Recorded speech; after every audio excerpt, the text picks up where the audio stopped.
Hello students, welcome to my channel Source Botany. आज हम देखेंगे ट्रांसफर आरएनए क्या होता है। इससे पहले हमने देखा था आरएनए का स्ट्रक्चर, उनके टाइप्स एंड फंक्शन। तो जो आरएनए के टाइप्स थे उनमें 3 टाइप्स मेन थे। फर्स्ट था मैसेंजर आरएनए, सेकंड था ट्रांसफर आरएनए एंड थर्ड था राइबोसोमल आरएनए। तो आज हम देखेंगे ट्रांसफर आरएनए क्या होता है। Structure of transfer RNA. The transfer RNA is also named as sRNA या soluble RNA और adapter RNA। जो ट्रांसफर RNA tRNA होता है उसे हम sRNA भी कहते हैं। sRNA जो soluble RNA है या इसे हम एडेप्टर आरएनए भी कहते हैं। सोल्यूबल आरएनए जो ट्रांसफर आरएनए होता है उसे सोल्यूबल आरएनए इसलिए कहते हैं क्योंकि जो ट्रांसफर आरएनए होता है वह 1 मोलर NaCl में यह सोल्यूबल होता है, इसलिए हम tRNA को सोल्यूबल आरएनए भी कहते हैं। 76 to 90 न्यूक्लियोटाइड्स जो tRNA होता है वह 76 से लेकर 90 न्यूक्लियोटाइड्स से मिलकर बना हुआ होता है। स्मॉलेस्ट आरएनए जो ट्रांसफर आरएनए है यह सबसे छोटा आरएनए होता है, स्मॉलेस्ट आरएनए होता है। इसमें केवल 76 से लेकर 90 न्यूक्लियोटाइड्स ही होते हैं। यह ट्रांसफर आरएनए जो होता है वह सिंगल स्टैंडर्ड होता है।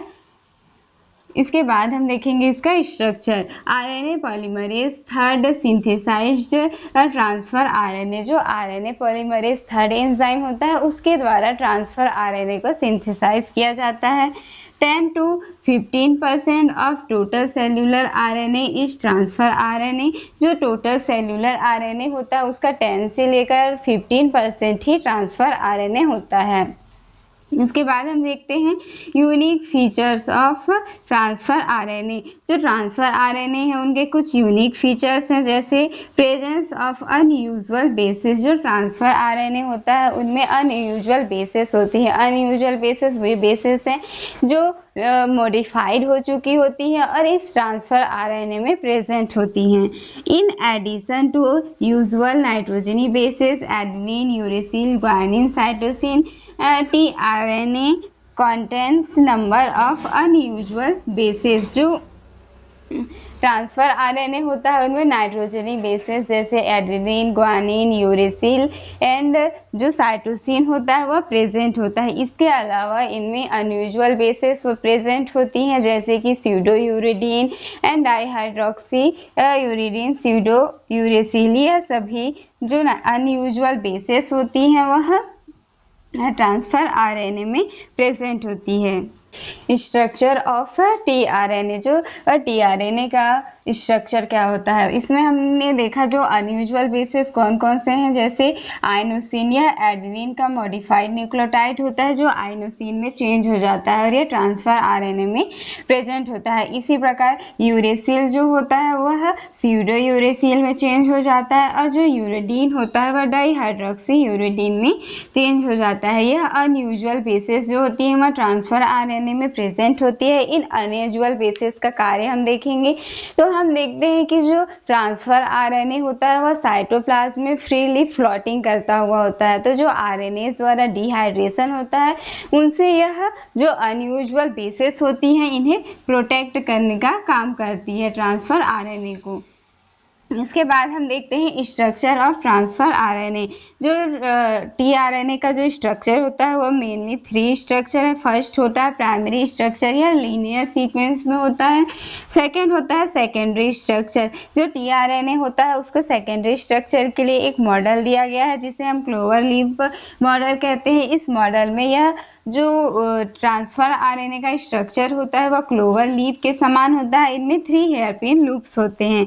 थर्ड होता है टर्टरी स्ट्रक्चर। तो टर्टरी स्ट्रक्चर में यह जो tRNA होता है उसका 3D स्ट्रक्चर है और एल शेप्स होता है, हेलिक्स स्ट्रैकिंग होती है। इसके बाद हम देखेंगे जो सेकेंडरी स्ट्रक्चर क्या होता है ट्रांसफर आरएनए का। जो ट्रांसफर आरएनए होता है उसका सेकेंडरी स्ट्रक्चर हम देखेंगे तो जो सेकेंडरी स्ट्रक्चर होता है उसे रॉबर्ट हॉली ने 1968 में दिया था। इन्होंने एक क्लोवर लीफ मॉडल दिया था जिसमें यह बताया गया था कि जो tRNA का स्ट्रक्चर होता है वह क्लोवर लीफ के समान होता है। इस तरीके से जो टीआरएनए का स्ट्रक्चर होता है वो क्लोवर लीफ के समान होता है। इन्होंने बताया कि जो ट्रांसफर आरएनए का जो स्ट्रक्चर होता है वो सेकेंडरी फोल्डेड स्ट्रक्चर है और इसमें 3 हेयरपिन लूप्स होते हैं। इस जो क्लोवर की लीफ होती है उसके समान इनमें 3 हेयरपिन लूप्स होते हैं। जो टीआरएनए है उसका स्ट्रक्चर हम देखेंगे तो इनमें मेनली 3 लूप्स होते हैं। जो टीआरएनए है वो सिंगल स्टैंडर्ड ही होता है, लेकिन यहाँ पर जो कम्प्लीमेंट्री बेसिस होती है वो एक दूसरे से बॉन्ड बना के इस तरीके से जुड़ जाती है जिससे यह डबल स्टैंडर्ड दिखता है और यहाँ पे एक लूप का फॉर्मेशन होता है। यह सिंगल स्टैंडर्ड होता है, यह 3 प्राइम एंड है और यह 5 प्राइम एंड है। तो हम देखते हैं कि इनमें 3 हेयरपिन लूप्स होते हैं। जो कॉम्प्लीमेंट्री जैसे एडेनिन यूरेसिल के साथ ग्वानिन साइटोसिन के साथ, इसी प्रकार से यह जो कॉम्प्लीमेंट्री जो नाइट्रोजनी बेसिस होती है वह एक दूसरे के साथ हाइड्रोजन बॉन्ड बना के इस तरीके से जुड़ जाती है और इनमें एक लूप का फॉर्मेशन हो जाता है। तो इसमें हम देखते हैं कि फर्स्ट वाला आर्म होता है एक्सेप्टर आर्म कहते हैं, जिसमें जो एक्सेप्टर आर्म जहाँ पर एमिनो एसिड आकर जो 3' प्राइम होता है वहाँ पर आकर जुड़ता है, इसे एमिनो एसिड एक्सेप्टर साइट भी कहते हैं। इसके बाद हम देखते हैं टी साइज सी आर्म होता है। जो टी साइज सी आर्म होता है वह हमेशा 3' इन की ओर होता है। अगर स्ट्रक्चर इस तरीके से भी बनेगा, उल्टा अगर हम बना के देखेंगे तो भी जो टी साइज सी जो आर्म है वो हमेशा 3' इन की ओर ही होगा। इसमें एक वेरिएबल आर्म होता है और इसमें नीचे की ओर हम देखते हैं तो एक एंटीकोडॉन लूप होता है, जिसमें जो एमआरएनए में जो कोड होते हैं उसके लिए एंटीकोडॉन इनमें प्रेजेंट होते हैं। इसके बाद हम देखते हैं डी आर्म जो होता है वो 5' इन की ओर होता है। इनमें भी यह इस तरीके से लूप स्ट्रक्चर होता है। इसे आगे हम डिटेल में देखेंगे। टीआरएनए का जो स्ट्रक्चर है उसमें सबसे पहले हम देखते हैं कि एक्सेप्टर आर्म क्या होता है। जो ये वाला पार्ट होता है यह एक्सेप्टर आर्म कहलाता है, जहाँ पर एमिनो एसिड आकर जुड़ता है। 7 to 9 न्यूक्लियोटाइड्स बेस पेयरिंग जो 3' एंड होती है और 5' एंड होती है, तो इनके मध्य यहाँ पर 7 to 9 जो न्यूक्लियोटाइड्स होते हैं उनके बेस पेयरिंग से जो एक्सेप्टर आर्म है वह बनता है। इनमें 7 से लेकर 9 न्यूक्लियोटाइड्स जो होती हैं वह हाइड्रोजन बॉन्ड बनाकर जुड़ी हुई होती हैं। इसके बाद हम देखते हैं जो 5' एंड होता है वहाँ पर एक फ्री फॉस्फेट ग्रुप यहाँ पर जुड़ा हुआ होता है। 3' एंड CCA सीक्वेंस, और जो इनके 3' एंड होती है वहाँ पर CCA सीक्वेंस होती है। यहाँ पर साइटोसिन एडेनिन इस प्रकार का जो सीक्वेंस होता है वह पाया जाता है। 3' एंड हाइड्रोक्सिल ग्रुप, जो 3' एंड होती है उनमें हाइड्रोक्सिल ग्रुप होता है जहाँ पर एमिनो एसिड आकर जुड़ता है।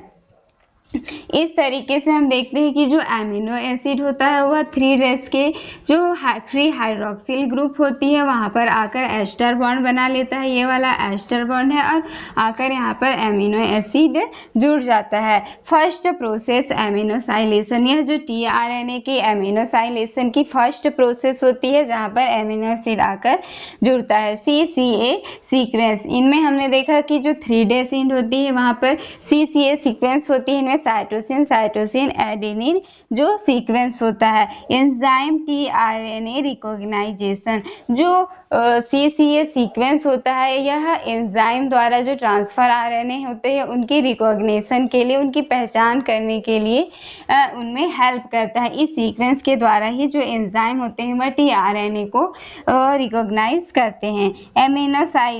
Amino acyl tRNA synthetase, amino acyl tRNA, जो एमिनो एसिल टीआरएनए सिंथेटेज जो एंजाइम होता है उसके द्वारा टीआरएनए के एमिनो एसिड की प्रोसेस में जो लोड किया हुआ एमिनो एसिड होता है वो 3' इनके जो हाइड्रोक्सिल ग्रुप होता है वहाँ पर आकर यहाँ पर एस्टर बॉन्ड बनाकर इस तरीके से जुड़ जाता है। इसे ही हम एक्सेप्टर आर्म कहते हैं, जहाँ पर एमिनो एसिड्स के लिए बाइंडिंग साइट्स होती हैं और एमिनो एसिड आकर यहाँ पर जुड़ जाता है।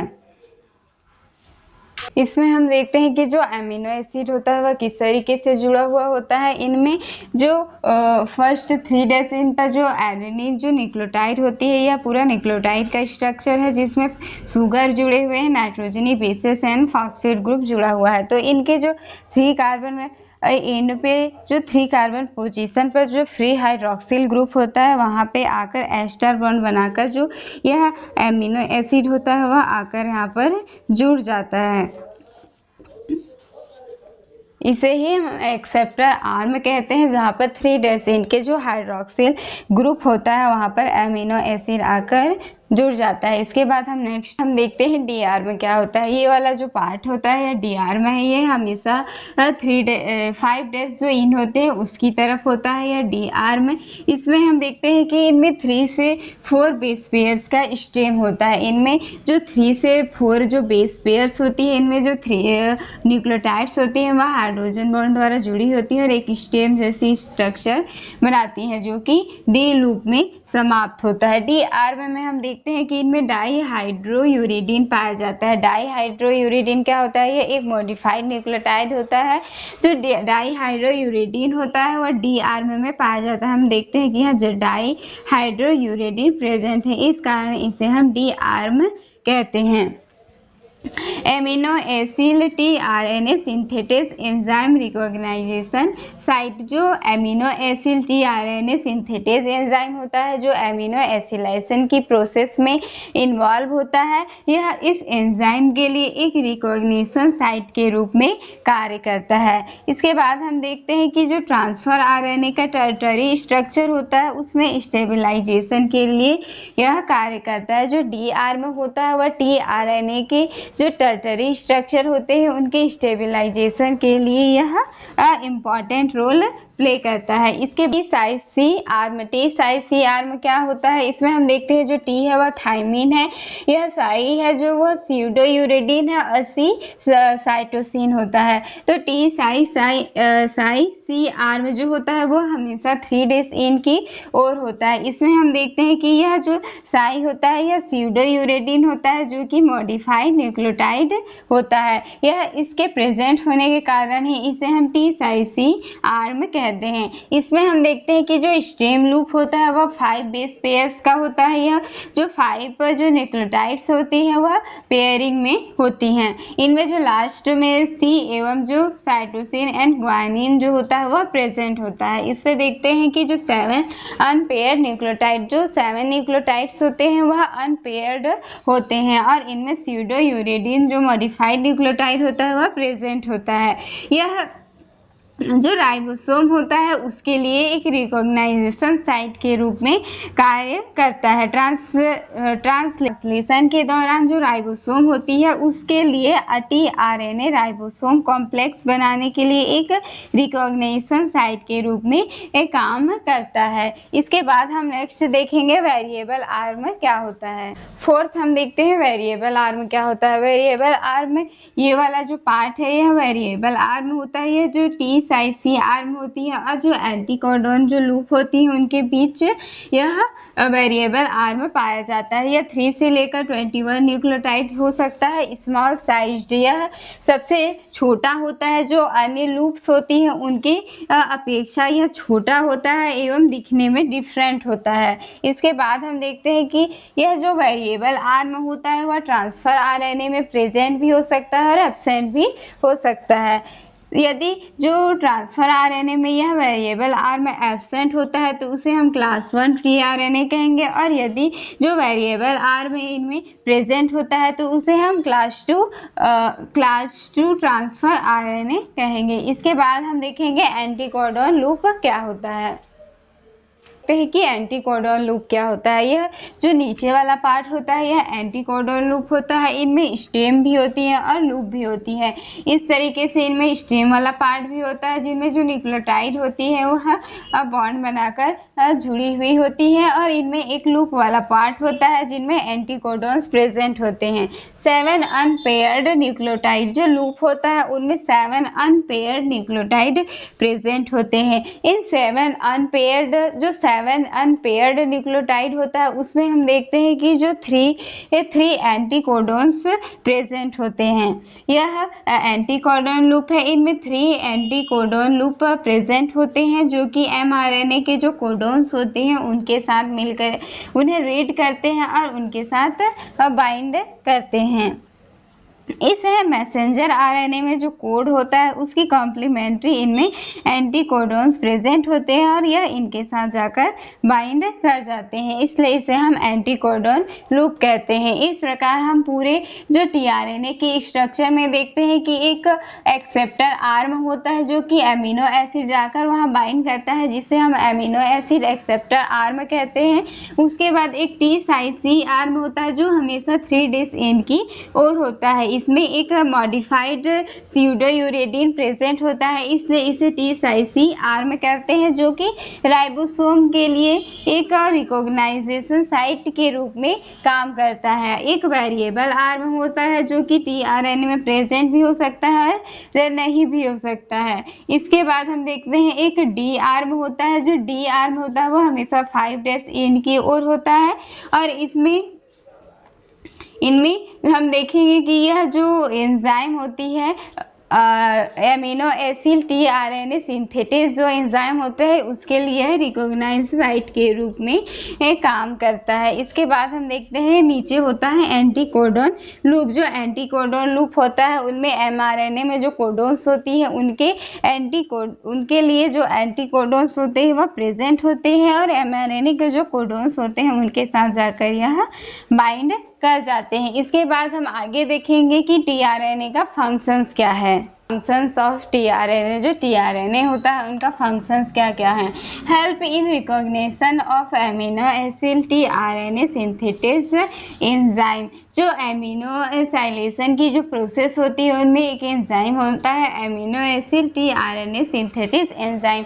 तो यह इस एंजाइम के लिए एक रिकॉग्निशन साइट के रूप में काम करता है। इसके बाद हम देखते हैं कि जो ट्रांसफर आरएनए होता है वह साइटोप्लाज्म से जो स्पेसिफिक एमिनो एसिड्स होती है उन्हें प्रोटीन सिंथेसिस साइट तक ले जाने का काम करता है। एमआरएनए राइबोसोम, जो ट्रांसफर आरएनए होता है वह एमआरएनए के निर्देश के अनुसार ही खुद को राइबोसोम से जोड़ता है और जो साइटोप्लाज्म में एमिनो एसिड्स होती है उन्हें वहां पर पहुंचाने का काम करता है। Amino acid polypeptide chain transfer, जो एमिनो एसिड्स होती है उन्हें पॉलीपेप्टाइड जो चेन्स बनती होती है उनमें ट्रांसफर करने का काम करता है। नॉन प्रोटीन सिंथेटिक प्रोसेस, जो टीआरएनए होता है वो नॉन प्रोटीन सिंथेटिक प्रोसेस में भाग लेता है। आई होप यह वीडियो आपको अच्छी लगी हो तो प्लीज़ मेरे चैनल को सब्सक्राइब कर दीजिएगा। Thanks for watching.